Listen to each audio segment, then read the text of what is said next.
Assalamualaikum warahmatullahi wabarakatuh. Sampurasun. Alhamdulillah, alhamdulillahirabbil alamin. Puji syukur senantiasa kita panjatkan kehadirat Robi bahwa tentunya pada awal tahun ajaran baru untuk kelas 7 ini seperti biasa setiap sekolah melaksanakan masa pengenalan lingkungan sekolah. Di SMP Pasundan 2, MPLS dilaksanakan mulai hari Kamis tanggal 22 sampai tanggal 24 Juli tahun 2021. Anakku siswa kelas 7 yang Bapak cintai, sebelum ke materi tentunya Bapak memperkenalkan diri.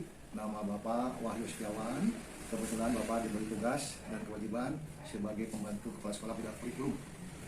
Sehingga materi pada hari ini pun sama barangkali kita akan membahas sedikit tentang apa itu kurikulum, bagaimana tentang struktur programnya atau susunan pembelajaran di SMP Pasundan 2. Selanjutnya barangkali tentang buku yang kita pakai, ya, jadwal pelajaran, termasuk barangkali nanti kita akan membahas sedikit penilaian dan evaluasi, termasuk barangkali penggunaan e-rapot, ya. Dan yang terakhir nanti kita juga kalau ada pertanyaan bisa nanti di-share langsung melalui panitia.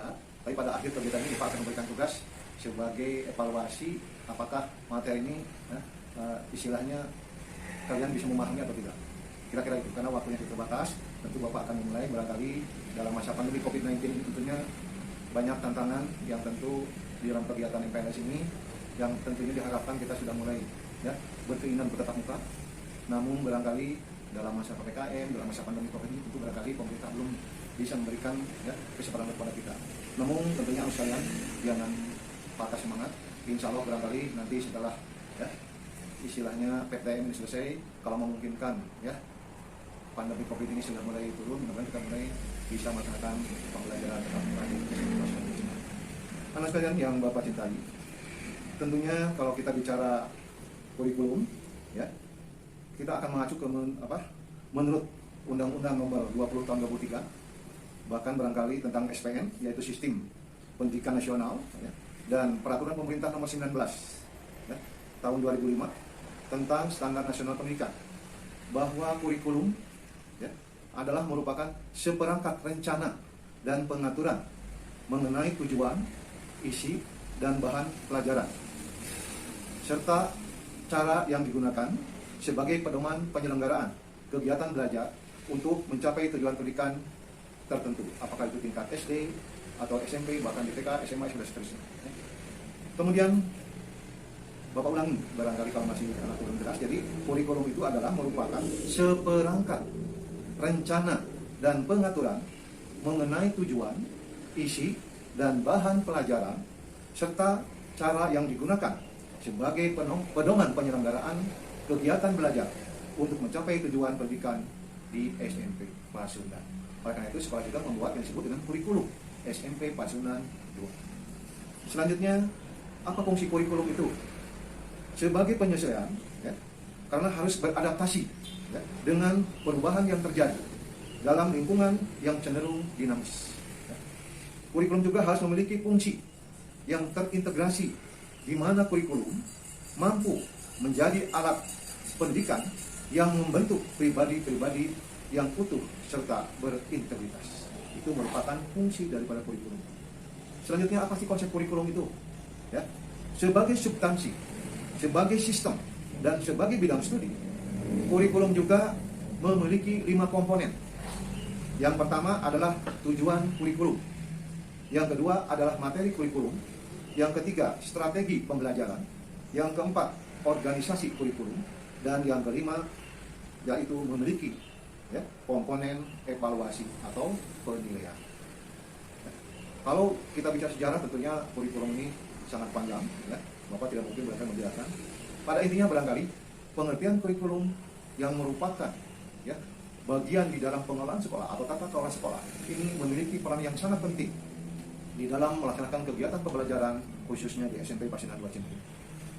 Oleh karena itu barangkali kalau bicara kurikulum itu tidak lepas daripada apa yang disebut dengan struktur program atau susunan, ya, pengajaran atau program pengajaran di SMP Pasundan 2 pada tahun ajaran 2021-2022 ini seperti berikut.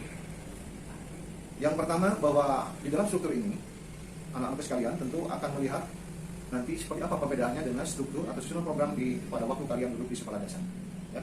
Jadi di dalam susunan program pengajaran di SMP Pasundan 2 atau di seluruh SMP pada umumnya hampir sama. Yang pertama adalah kelompok A, ya. Kelompok A itu terdiri dari 7 mata pelajaran. Ya. Yang pertama adalah pendidikan agama Islam dan budi pekerti. Ya. Kemudian yang kedua, pendidikan Pancasila dan kewarganegaraan. Yang ketiga, bahasa Indonesia. Yang keempat, matematika. Yang kelima, ilmu pengetahuan alam. Yang keenam, ilmu pengetahuan sosial. Dan yang ketujuh adalah bahasa Inggris. Selanjutnya, kelompok B. Kelompok B terdiri dari 3 mata pelajaran. Jadi kalau diurutkan nomornya tadi sudah 7, sekarang ke-8. Yang ke-8 seni budaya. Kemudian yang ke-9 pendidikan jasmani, olahraga dan kesehatan atau dikenal dengan PJOK. Dan yang ke-10 adalah prakarya. Dan selanjutnya ada yang disebut dengan kelompok C. Kelompok C ini dikenal dengan muatan lokal. Ya, yaitu kalau diurutkan berarti yang ke-11. Ya, kelompok C ini hanya bahasa dan sastra daerah atau bahasa Sunda. Ya. Nah, berapa alokasi waktu ya atau berapa jam dalam 1 minggu kalian akan menerima pelajaran ini? Nah, barangkali dari 11 mata pelajaran ini, jadi Pak ulangi, jadi semuanya ada terdiri 11 mata pelajaran, ya, terdiri dari kelompok A 7 mata pelajaran, kelompok B 3 mata pelajaran, dan kelompok C 1 mata pelajaran. Jadi seluruhnya ada 11 mata pelajaran yang akan kalian peroleh atau kalian terima atau kalian pelajari nanti di SMP Pacinan 2 ini. Berapa jam per minggu? Nanti Bapak sebutkan, sini Bapak bacakan. Yang pertama, pendidikan agama Islam dan budi pekerti itu 3 jam pelajaran dalam 1 minggu. Pendidikan Pancasila dan kewarganegaraan 3 jam pelajaran. Bahasa Indonesia 6 jam pelajaran. Matematika 5 jam pelajaran. IPA 5 jam pelajaran. IPS 4 jam pelajaran. Dan bahasa Inggris 4 jam pelajaran. Itu termasuk kelompok A. Yang kelompok B, seni budaya itu 3 jam pelajaran per minggu. Kemudian PJOK atau pendidikan jasmani dan olahraga 3 jam pelajaran per minggu. Dan prakarya 2 jam pelajaran per minggu. Itu untuk kelompok B. Sedangkan untuk kelompok C hanya bahasa Sunda saja, yaitu 2 jam pelajaran. Jadi alokasi waktunya jumlah seluruhnya adalah 40 jam pelajaran. Ini tentang susunan pelajaran atau struktur program pengajaran yang akan kalian terima nanti di SMP Pacinan 2 itu ada berapa? 11 mata pelajaran. Bapak ulangi, kelompok A 7 mata pelajaran, kelompok B 3 mata pelajaran, dan kelompok C 1 mata pelajaran. Jadi seluruhnya 11 mata pelajaran. Kemudian apa Pak? Di SMP itu tentang kegiatan pengembangan diri atau ekskulnya. Jadi ekskul juga ada yang disebut dengan wajib dan ada pilihan. Tentunya dalam hal ini Bapak hanya menyampaikan dulu. Ada pun teknisnya nanti kemungkinan apakah dilakukan seperti apa. Ya, tentu barangkali dalam masa pandemi COVID ini agak berbeda dengan pada waktu kita tetap muka secara normal. Untuk kegiatan ekskul di sekolah kita ada yang disebutkan ekskul wajib, yaitu pramuka. Nanti pendidikan pramuka ini kalian terima pada waktu MPLS itu pada hari ketiga atau hari kedua, ya, itu menggunakan sistem blok. Ya, karena di dalam kegiatan pramuka yang sifatnya wajib ini mau tidak mau ini sebagai salah satu syarat untuk kriteria kenaikan kelas, di mana pendidikan pramuka minimal nilainya harus B atau baik. Oleh karena itu, ya, mohon disiapkan dari sekarang. Sedangkan kalau pilihan nanti kalau yang mata pramuka, karena kemungkinan dalam masa pandemi tidak dilaksanakan, paling tidak ini informasi awal yang tentunya barangkali hampir ada lebih dari 9 jenis kegiatan ekskul yang lain. Di antaranya yang pertama tentang kerohanian, teroris, ya.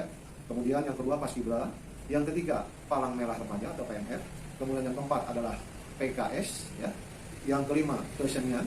Yang keenam, olahraga prestasi yang biasa kita lakukan itu biasanya ada futsal, ada bola voli, basket, dan sebagainya. Kemudian yang ketujuh ada kelompok ilmiah remaja atau KIR. Yang kedelapan ada yang disebut dengan English Club, ya. Yang kesembilan Pencaksilat dan seterusnya. Itu yang barangkali yang dapat dilaksanakan pada waktu nanti setelah kita melakukan kegiatan secara tatap muka di SMP Pacinan 2 Cimahi. Ini merupakan susunan program pengajaran yang mau tidak mau kalian harus bukan hanya mengetahui, karena mau tidak mau kalian akan menerima yang tadi, ya, 11 mata pelajaran yang diterima pada waktu kegiatan belajar.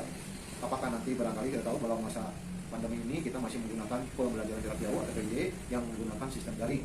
Ya, kalau luring kalau memungkinkan bisa juga dilaksanakan, bahkan barangkali tatap muka terbatas juga kalau ada kebijakan nanti dari, ya, Cimahi juga bisa dilaksanakan. Hanya barangkali sementara kebijakan kita masih dominan kepada kegiatan, ya, secara daring, di mana tentu mau tidak mau kalian harus mengetahui mata pelajaran apa yang akan kalian terima nanti. Lalu kalian siswa kelas 7 yang Bapak cintai, tentunya Bapak juga ingin membahas tentang buku yang digunakan atau buku sumber yang dipakai di sekolah kita. Sebetulnya banyak buku-buku yang kita pakai, tetapi sekolah memfasilitasi. Insya Allah nanti sebagai contoh barangkali ini Bapak membawa satu contoh. Ini ada buku paket, ya, matematika. Jadi kalau ada 11 mata pelajaran, berarti kalian nanti akan diberi pinjam oleh petugas perpustakaan sebanyak 11 jenis buku atau 11 mata pelajaran buku yang akan kalian peroleh sebagai pinjaman, yang insya Allah barangkali nanti dibaginya, diatur diberikannya akan diambil oleh orang tua dan nanti akan dijadwalkan Dan mudah-mudahan barangkali ya, kalau misalkan nanti anak sekalian ada orang tua yang berhalangan, silakan berkonsultasi dengan wali kelas atau dengan pihak sekolah ya, sehingga jangan sampai ada siswa yang tidak memiliki buku paket ini ya, sehingga nanti pembelajaran ini sangat membantu dengan menggunakan buku paket. Walaupun barangkali kita tahu di samping buku paket kita juga akan menggunakan barangkali ada modul ya, kalau nanti misalkan menggunakan ya media sosial, kita bisa menggunakan sumber lain, apakah itu YouTube ataupun misalkan uang belajar atau uang guru dan sebagainya. Banyak barangkali ya jenis-jenis model pembelajaran. Namun barangkali dari berbagai macam buku sumber yang kita pakai, Bapak lebih memprioritaskan kepada buku paket yang sudah ada. Ini mau tidak mau nanti bukan hanya sekedar pajangan, tetapi nanti mau tidak mau minimal ya kalian sudah mulai membaca terlebih dahulu, karena di sini jelas ada pokok bahasanya di semester 1, di semester 2 ya, apa saja barangkali nanti Bapak Ibu guru kalian itu bisa, termasuk penugasan dan sebagainya, bisa menggunakan buku paket ini. Di samping barangkali Bapak Ibu guru masih menggunakan buku sumber ataupun sumber-sumber pelajaran yang lainnya ya. Itu mengenai buku sumber yang insya Allah barangkali pihak sekolah akan mengundang orang tua kalian untuk mengambil pinjaman buku pustaka di perpustakaan. Nanti bisa menghubungi ibu kita dan Pak Ian ya. Selanjutnya sekalian, di samping masalah buku, Bapak juga nanti akan membuat semacam jadwal kegiatan selama pandemi COVID ini. Tentu kita tahu kita masih menggunakan PJJ, yaitu menggunakan daring, di mana barangkali di dalam jadwal ini nanti untuk kelas 7 ya, pada hari Senin ya, itu kalian akan menerima pelajaran ya. Yang pertama hari Senin, yang pertama adalah pendidikan agama Islam, yang kedua adalah PPKN. Ini nanti waktunya akan dimulai jam 7, itu kita akan melakukan pembiasaan dulu ya. Pembiasaan dulu yang insya Allah barangkali pembiasaannya apa saja yang terkait semester 2 nanti Bapak sampaikan. Jadi untuk mata pelajaran dulu barangkali ya. Untuk hari Senin pendidikan agama Islam dan PPKN. Untuk hari Selasa ada 3 mata pelajaran, yaitu Bahasa Indonesia, Prakarya, dan SBK. Nah untuk SBK nanti kelasnya barangkali yang berbeda ya. Kemudian untuk hari Rabu ada matematika, kemudian SBK dengan kelas yang berbeda. Yang ketiga adalah Prakarya ya. Kemudian hari Kamis ya, yang pertama ilmu pengetahuan alam atau IPA, dan bimbingan konseling nanti juga akan kita atur, karena kalau tahun kemarin kita dengan pramuka. Sedangkan pramuka setelah sudah mengambil kebijakan itu menggunakan sistem blok yang dilaksanakan selama MPLS ini atau masa pendidikan sekolah ini ya.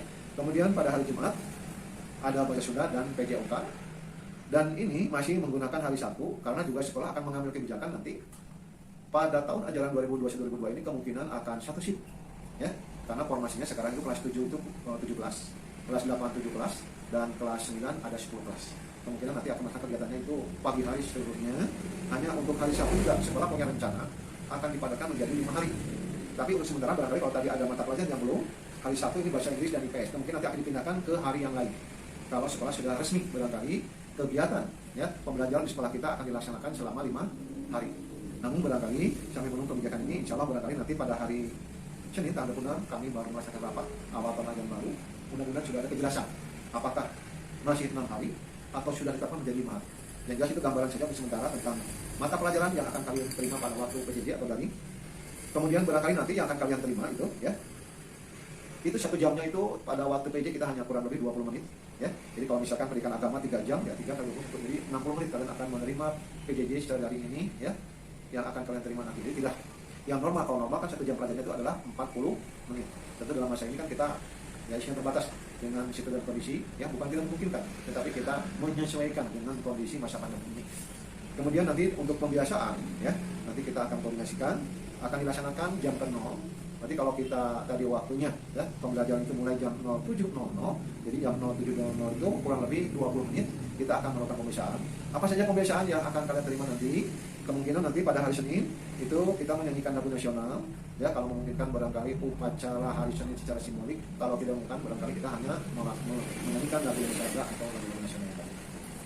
Kemudian hari Selasa nanti akan dibimbing oleh Pak Ustadz Arif tentang Asmaul Husna, maka kalau waktu tidak mungkin nanti akan dikondisikan. Kemudian untuk hari Rabu digunakan untuk kegiatan ya ciri khas sekolah kita, yaitu Pasundaan. Namun barangkali paling tidak kita akan menyanyikan lagu-lagu daerah atau lagu Sunda. Kemudian hari Kamis kita gunakan untuk kegiatan literasi, nanti dibimbing oleh Pak Abdul Rahman ya, karena sangat penting sekali literasi ini untuk istilahnya memberikan motivasi, dan tentunya anak-anakku diharapkan sudah lebih senang membaca ya, senang membaca, sudah mulai merangkum nanti dalam kegiatan barangkali kriteria atau strategi pembelajaran atau bagaimana kita ya, belajar yang baik itu barangkali akan kita bahas lagi. Kemudian hari Jumat kita membaca surat-surat pendek ya, Al-Quran yang itu nanti akan didampingi atau dibimbing ya, oleh Pak Ustadz Nana atau yang lainnya. Nah, kalau misalkan nanti 5 hari, berarti hari Sabtunya kita kembali ke menggunakan lagu-lagu nasional. Ya, kalau tahun ajaran kemarin kita menggunakan kegiatan untuk melakukan dan lain-lain. Itu yang kaitan jadwal sementara, ya, yang tentunya harus kalian ketahui sementara, dan nanti, ya, pasti kalian akan bertanya, kapan Pak jadwal ini? Nanti jadwal ini akan di-share oleh wali kelasnya masing-masing, ya, ke grup kalian, ya, di grup kelasnya masing-masing. Oleh karena itu barangkali kalian harus tahu siapa wali kelas kalian barangkali. Nah, oleh karena itu Bapak perlu menyampaikan atau membacakan siapa sih wali kelas 7A, 7B dan seterusnya. Nah, untuk sementara barangkali Bapak bacakan wali kelas 7A sampai 7G. Yang pertama wali kelas 7A, jadi nanti anak-anak sekalian, yang kelas 7A itu wali kelasnya adalah Pak Iwan Setiadi SE, ya. Jadi harus tahu nanti dengan wali kelasnya. Kemudian yang kedua adalah Pak Ustadz Nana Suryana SHI, ya, kelas 7B ini wali kelasnya. Kemudian wali kelas 7C Ibu Mela Komalasari SPD. 7D wali kelasnya Insinyur Tita Rosdiati, kebetulan petugas perpustakaan. Kemudian 7E Ibu Devia Oktaviani SPD, ya. Kemudian yang keenam kelas 7F Bapak Dedi Sukandi SPD. Dan yang ketujuh wali kelas 7G adalah Ibu Putri Arianti SPD. Pasti dia terkadang akan bertanya, wali kelas saya ngajar apa Pak? Nah, barangkali juga Bapak perlu menyampaikan. Kelas 7A Pak Iwan kebetulan mengajar IPS. Kemudian Pak Ustadz Nana 7B itu wali kelas 7B mengajarnya pendidikan agama Islam. Kemudian 7C Ibu Mela mengajarnya adalah matematika. Dan 7D wali kelasnya Insinyur Tita Rosdianti ini kebetulan mengajar bahasa Sunda. Ya. Kemudian 7E Ibu Devia Oktaviani, ya, itu mengajar ilmu pengetahuan alam. Dan Pak Dedi kelas 7F itu mengajar SPK, ya. Kemudian yang terakhir 7G wali kelas 7G ini Ibu Putri Arianti SPD kebetulan mengajar matematika juga. Hanya kelasnya yang berbeda barangkali dengan Ibu Mela tadi. Kalau tadi bertanya, Pak, Bu Mela ngajar apa? Matematika, Ibu Putri matematika. Kelasnya yang berbeda, ya. Itu untuk wali kelas 7 yang mau tidak mau harus Bapak sampaikan. Karena nanti di dalam proses kegiatan belajar mau tidak mau kalian datanya, terutama karena kita menggunakan media sosial, HP nomornya harus jelas. Apakah itu nomor HP orang tua maupun nomor HP kalian. Sebagai informasi nanti akan disampaikan oleh wali kelas masing-masing. Termasuk barangkali jadwal yang akan di-share oleh wali kelas itu barangkali harus nyampe, ya, kepada kalian. Jadi kalian harus tahu siapa wali kelasnya, mengajar apa. Kemudian nanti barangkali, ya, kalian juga harus mengetahui informasi-informasi itu dari pihak sekolah ada dua. Yang pertama langsung oleh pihak sekolah melalui operator sekolah pasti tanah, atau langsung oleh wali kelas kalian. Karena mau tidak mau wali kelas itu adalah merupakan orang tua di sekolah. Informasi itu harus jelas, ya, dan juga harus dilaksanakan. Kalau masih belum jelas silakan untuk konsultasi dengan ibu bapak wali kelasnya masing-masing, ya. Kemudian kalau waktu kita terbatas, nanti barangkali pada waktu informatif kegiatan materi yang lain akan Bapak sampaikan. Tapi paling tidak sekalian di dalam jadwal pelajaran yang sudah Bapak sampaikan tadi, mudah-mudahan, ya, karena pada waktu itu insya Allah tanggal 26 kita rapat awal tahun ajaran, ya. Mudah-mudahan nanti pada tanggal 29 sudah kita akan memulai, ya, paling cepat akhir Juli ini kita akan memulai, ya, karena barangkali ada jadwal untuk pengambilan buku. Apakah nanti sekolah akan mulai dari 8 dulu atau langsung barangkali, ya, istilah pembelajaran secara jarak jauh, secara daring. Tapi paling tidak wali kelas kalian sudah tahu mengajarnya apa saja, informasi akan disampaikan termasuk jadwal, buku paket, karena ini salah satu buku sumber yang sangat efektif menurut Bapak yang dapat digunakan oleh kalian. Jadi mau tidak mau orang tua kalian itu harus mengambil ke sekolah, dan buku itu harus dibaca dan dipelajari karena digunakan di dalam proses kegiatan belajar selama daring ini atau pelajaran jarak jauh. Kemudian sekalian tentang penilaian, ya, Bapak hanya sekilas dulu, berarti paling tidak kalian harus tahu, ya, karena waktu kita terbatas. Di dalam penilaian itu nanti apa saja yang dilakukan oleh Bapak Ibu atau sekolah. Yang pertama jelas adalah penilaian harian. Penilaian harian dilakukan sesuai dengan pokok bahasan yang akan kalian terima. Termasuk ada penugasan, tugas-tugas itu juga bisa digunakan sebagai penilaian harian. Yang tentu barangkali imbasnya nanti dalam nilai rapor. Kemudian ada penilaian tengah semester. Ya, penilaian tengah semester ini wajib juga sama dilakukan oleh seluruh siswa karena juga sama untuk menentukan nilai rapor. Dan nanti pada akhir semester kita akan menentukan penilaian akhir semester atau penilaian akhir tahun. Di semester 2 di semester ganjil berarti penilaian akhir semester ganjil. Yang tentunya di dalam penilaian ini bobotnya yang kita gunakan adalah 211, ya. Yaitu penilaian harian itu bobotnya 2, ya, penilaian tengah semester 1 dan penilaian akhir semester 1, ya. Jadi semuanya harus ada sehingga nilai raport yang akan kalian peroleh nanti, ya, akan mencapai, ya, sesuai dengan apa yang disebut dengan kriteria ketuntasan minimal di sekolah kita. Berapa KKM di SMP Pasar 2? Ini berdasarkan tentunya walaupun kita belum rapat tapi mengacu kepada tahun yang lalu, KKM yang digunakan di sekolah kita adalah 67. Jadi itu adalah batas minimal seorang siswa dapat dinyatakan tuntas atau dapat naik jika nilainya minimal mendapat 67. Ya, tentunya dalam kesempatan ini Bapak tidak mungkin akan menjelaskan tentang apa itu kriteria kenaikan bagaimana karena waktu kita terbatas, tapi paling tidak nanti sambil berjalan. Sehingga barangkali yang menyangkut masalah kalender pendidikan, jadwal kegiatan kurikulum yang tadinya Bapak akan Bapak sampaikan, ini tentunya sangat terbatas. Insya Allah nanti barangkali dibahas pada waktu materi yang lain. Terima kasih atas perhatiannya. Assalamualaikum warahmatullahi wabarakatuh.